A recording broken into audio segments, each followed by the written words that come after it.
Halo semuanya, selamat datang di channel Kickoff Indonesia. Hari ini saya akan membahas berita-berita tentang Timnas Indonesia yang terbaru dan terupdate tentunya. Jadi jangan kemana-mana, tetap stay tune dan saksikan videonya. Justin Hubner jalani trial di klub Swedia.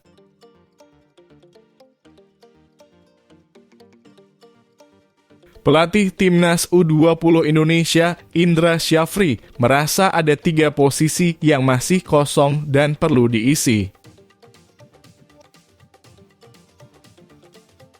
Indra Syafri angkat tangan soal proses naturalisasi Mauresmo Hinoke.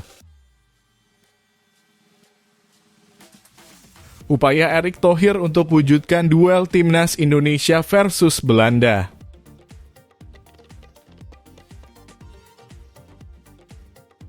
Ragnar Oratmangoen, sang winger Timnas Indonesia, punya rahasia sebelum turun ke lapangan membela skuad Garuda. Sebelum menonton videonya, tolong subscribe channel ini dan bunyikan loncengnya agar tidak ketinggalan berita Timnas Indonesia. Justin Hubner jalani trial di klub Swedia. Justin Hubner, pemain Timnas Indonesia yang sepertinya semakin jauh dari mimpi debut di Liga Inggris, kini harus menjalani trial bersama klub Swedia, IFK Norrköping. Bayangkan dari Wolverhampton Wanderers ke Swedia, mirip seperti pindah dari kelas utama ke kelas ekonomi. IFK Norrköping langsung mengumumkan kabar ini dengan bangga, seperti mereka baru saja menemukan harta karun. Mereka juga menjelaskan bahwa kedatangan Hubner adalah hasil kolaborasi dengan Wolverhampton. Wah, kerjasama antar klub kini mirip seperti program pertukaran pelajar. Ternyata Justin Hubner tidak sendirian. Ada juga Taylor Robertson yang juga ikut serta dalam petualangan Swedia ini. Dua pemain dari Wolverhampton kini mencoba peruntungan di tanah Viking, siapa tahu bisa jadi bintang di sana. IFK Norrköping juga tidak lupa memberi sedikit bocoran tentang Justin Hubner. Pemain kelahiran Belanda ini adalah bagian dari Timnas Indonesia. Musim lalu ia dipinjamkan ke klub Jepang, Cerezo Osaka. Pindah-pindah negara seperti sedang ikut kompetisi masak internasional saja. Jika Hubner benar-benar bergabung dengan IFK Norrköping, mimpinya untuk debut di Liga Inggris mungkin harus ditunda lagi.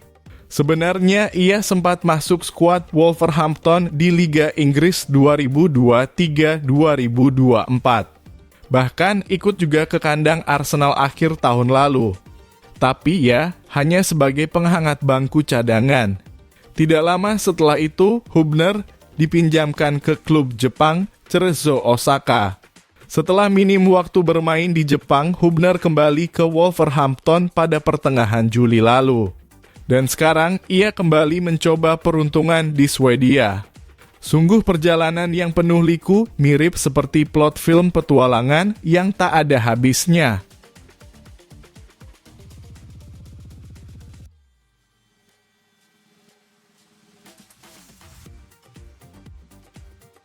Pelatih Timnas U20 Indonesia, Indra Syafri, merasa ada 3 posisi yang masih kosong dan perlu diisi. 3 posisi itu adalah gelandang, bek kiri, dan bek kanan. Indra Syafri menyampaikan hal ini setelah melihat performa Timnas U19 Indonesia di ASEAN Cup U19 2024. Meskipun Garuda Muda tampil gagah perkasa dan tidak terkalahkan dalam turnamen tersebut. Dengan 5 kemenangan melawan Filipina, Kamboja, Timor Leste, Malaysia, dan Thailand, hingga akhirnya menjadi juara. Indra Syafri masih merasa ada yang kurang. Setelah turnamen berakhir, Indra Syafri akan membawa mayoritas pemainnya ke Korea Selatan untuk turnamen pada 28 September sampai 1 Agustus 2024. Di sana, mereka akan bertanding melawan Korea Selatan, Argentina, dan Thailand. Sepertinya pelatih satu ini tidak sabar melihat Garuda Muda bersaing di level internasional. Beberapa pemain baru akan dibawa ke Korea Selatan karena ada yang tidak bisa hadir, seperti Wilber Jardim dan Jens Raven. Datangnya pemain baru ini juga bisa menambah database Indra Syafri seperti sedang mengumpulkan koleksi kartu sepak bola. Indra Syafri menegaskan bahwa timnya akan tetap menggunakan sistem promosi degradasi agar persaingan semakin ketat. Saat ini ia sudah memiliki 50 pemain, tapi berapa banyak yang akan dibawa ke Korea Selatan masih menjadi misteri. Promosi degradasi itu tetap, ujarnya, seperti sedang mengelola reality show sepak bola. Setelah dari Korea Selatan, Indra Syafri akan memilih 23 pemain terbaik untuk tampil di kualifikasi Piala Asia U20 2025 yang digelar pada 21 sampai 29 September 2024. Timnas U20 Indonesia tergabung dalam grup F bersama Yaman, Timor Leste, dan Maladewa. Indra Syafri bertekad untuk membawa timnas U20 Indonesia lolos ke Piala Asia U20 2025 seperti seorang pahlawan dengan misi mulia. Setelah dari Korea Selatan, kami akan tentukan pemain-pemain yang akan dibawa ke kualifikasi Piala Asia U20 2025, kata Indra Syafri dengan penuh keyakinan.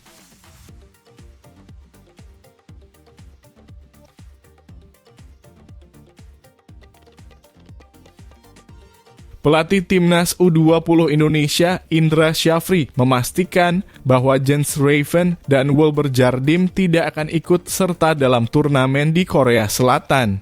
Kedua pemain keturunan ini harus kembali ke klub mereka masing-masing. Seperti yang kita tahu, Timnas U20 Indonesia akan bertarung dalam turnamen tersebut pada 28 Agustus sampai 1 September 2024 bersama dengan Argentina, Thailand, dan Korea Selatan. Indra Syafri memanfaatkan turnamen ini sebagai ajang pemanasan untuk kualifikasi Piala Asia U20 2025. Di ajang tersebut, Indonesia berada di grup F bersama Yaman, Maladewa, dan Timor Leste. Sebagai tuan rumah, Indonesia akan menggelar kualifikasi ini di Jakarta pada 21 hingga 29 September 2024. Sebelumnya, Jens Raven dan Wilber Jardim adalah bagian dari skuad timnas U19 Indonesia yang memenangkan ASEAN Cup. Namun absennya mereka di Korea Selatan bukan masalah besar bagi Indra Syafri. Ia sudah merencanakan untuk memanggil pemain baru sebagai pengganti. Belum diketahui berapa banyak pemain yang akan dibawa Indra Syafri ke Korea Selatan, tapi yang pasti akan ada beberapa pemain keturunan baru. 3 calon pemain keturunan yang siap membela timnas U20 Indonesia adalah Tim Geipens, Hinoke Mauresmo, dan Dion Marks. Indra Syafri akan memanggil para pemainnya untuk berkumpul di Jakarta pada 11 Agustus 2024. Setelah itu mereka akan menjalani pemusatan latihan sebelum terbang ke Korea Selatan 10 hari kemudian. Mungkin ada beberapa pemain baru yang akan dipanggil, kata Indra Syafri. Kami akan berkumpul pada 11 Agustus 2024 dan mulai pemusatan latihan 1 hari berikutnya. Kami akan berangkat ke Korea Selatan 10 hari setelah menggelar latihan di Jakarta. Jadi kita tunggu saja siapa saja yang akan dipanggil oleh Indra Syafri. Mungkin saja ada talenta baru yang siap bikin kejutan di turnamen nanti.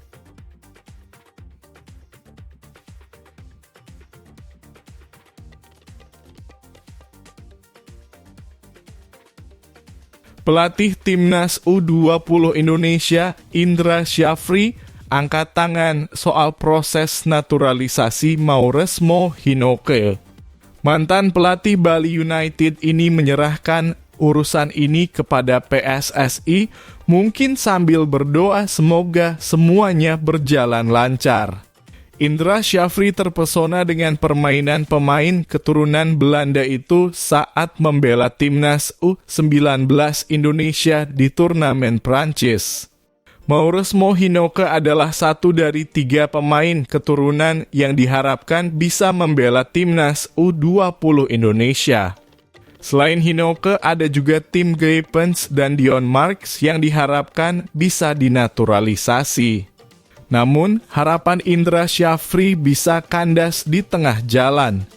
Proses naturalisasi Mauresmo Hinoke kabarnya terancam batal. Rupanya menjadi WNI tidak semudah membalikan telapak tangan. Mauresmo Hinoke terkendala garis keturunan yang sudah melewati batas undang-undang. Indra Syafri dengan jujur mengakui bahwa ia tidak terlalu paham masalah ini. "Oh, coba tanya ke PSSI saja," katanya. Sepertinya pelatih satu ini lebih suka memikirkan strategi permainan daripada regulasi naturalisasi. Sebagai pelatih, Indra hanya diminta untuk merekomendasikan pemain keturunan yang layak dinaturalisasi. Soal administrasi, biarlah itu jadi urusan PSSI. Kan sudah saya sampaikan berapa pemain yang saya rekomendasikan. Mengenai administrasi apakah bisa dinaturalisasi atau tidak, kan ada aturan atau undang-undangnya, ungkap Indra Syafri. Jadi sementara kita menunggu kelanjutan drama ini, mari kita berharap PSSI bisa menemukan solusi yang tepat atau mungkin menemukan pemain lain yang siap mengisi posisi tersebut tanpa drama tambahan.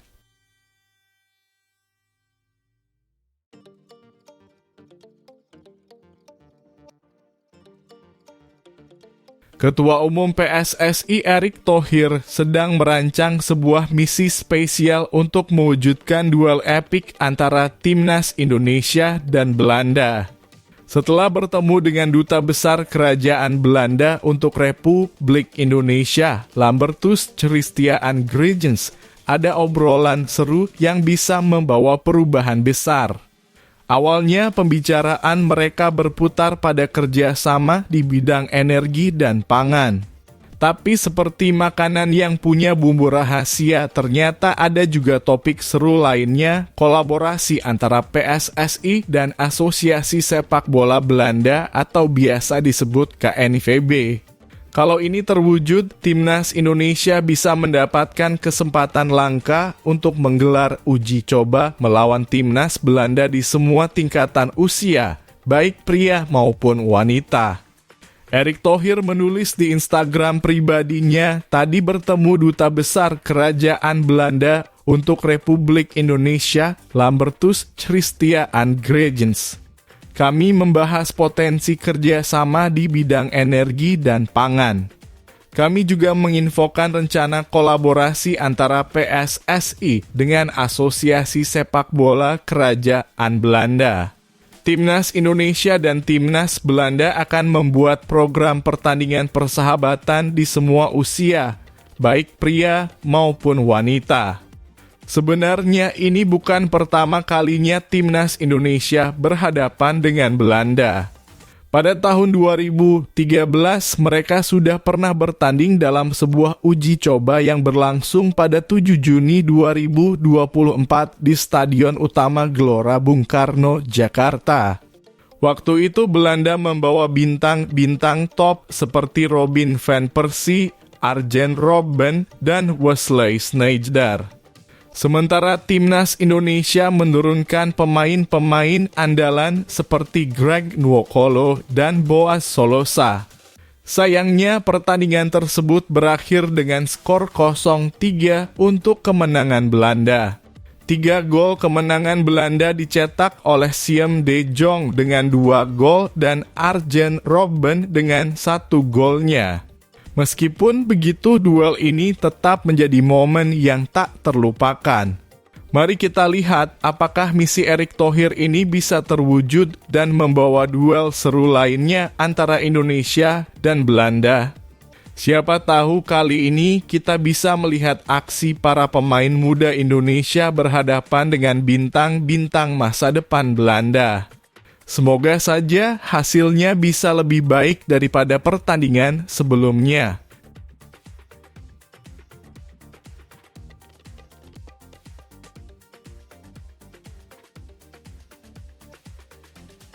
Timnas Indonesia harus waspada karena Vietnam sedang mengintai dengan kekuatan baru untuk ASEAN Cup 2024. Di turnamen ini Indonesia masuk dalam grup B bersama Vietnam, Filipina, Myanmar, dan Laos. Vietnam mungkin saja akan mendapatkan bala bantuan baru, yaitu Jason Pendant Quang Vinh, bek asal Prancis yang siap dinaturalisasi. Jason saat ini direkrut oleh klub Vietnam, Chanh FC, dan mendapat dukungan penuh dari Direktur Nguyen Man Chuong serta Federasi Sepak Bola Vietnam atau VFF. Jika proses naturalisasi berjalan lancar, Quang Vinh bisa mendapatkan kewarganegaraan Vietnam pada akhir 2024 dan tampil di ASEAN Cup 2024. ASEAN Cup 2024 dijadwalkan berlangsung dari 9 Desember 2024 hingga 4 Januari 2025. Menurut Soha, kehadiran Quang Vinh bisa menjadi pengisi posisi bek sayap kiri yang saat ini kosong karena Doan Van Hau belum kembali. Quang Vinh, 27 tahun, lahir di Sarcelles, Prancis, dan memulai karir sepak bolanya di FC Sochaux U19. Pada tahun 2015 hingga 2020, dia bermain untuk tim utama FC Sochaux. Kemudian dia pindah ke Amerika Serikat untuk bergabung dengan New York Red Bulls di Major Soccer League atau MLS. Setelah itu Quang Vinh kembali ke Prancis untuk memperkuat Quevilly Rouen Metropole di Ligue 2 selama 2 musim. Tak hanya itu, Quang Vinh juga pernah memperkuat timnas U16 dan U18 Prancis. Menurut Transfermarkt, Quang Vinh pernah bertemu dengan Ezra Walian dalam sebuah pertandingan persahabatan antara timnas U16 Prancis dan timnas U16 Belanda pada tahun 2012. Kala itu Ezra Walian memperkuat timnas U16 Belanda. Jadi, siap-siap timnas Indonesia. Bisa jadi kali ini kita akan melihat Ezra Walian dan Quang Vinh beradu lagi, tapi kali ini di ASEAN Cup 2024. Pertarungan ini pasti akan lebih seru seperti reuni dua teman lama di atas lapangan.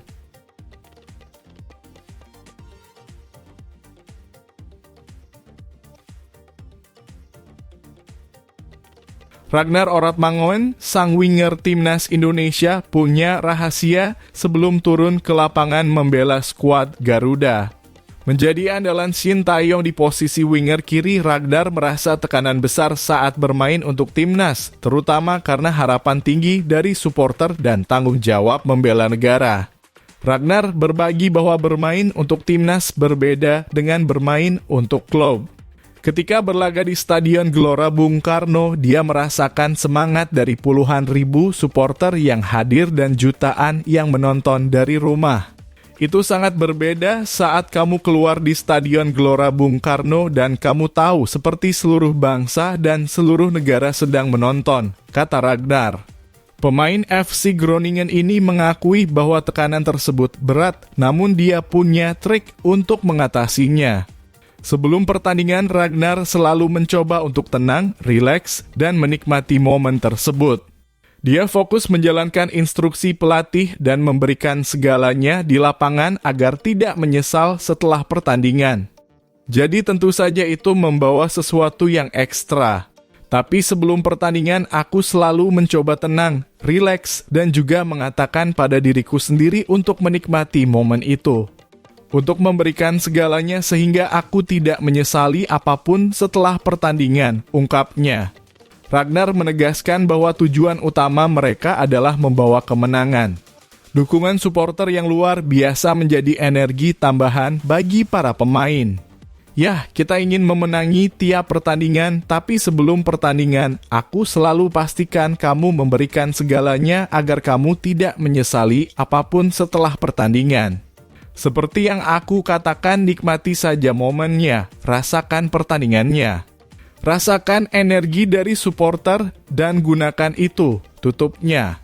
Dengan ritual ini, Ragnar siap memberikan yang terbaik di setiap pertandingan, membawa semangat dan energi dari supporter sebagai motivasi tambahan. Let's go Garuda!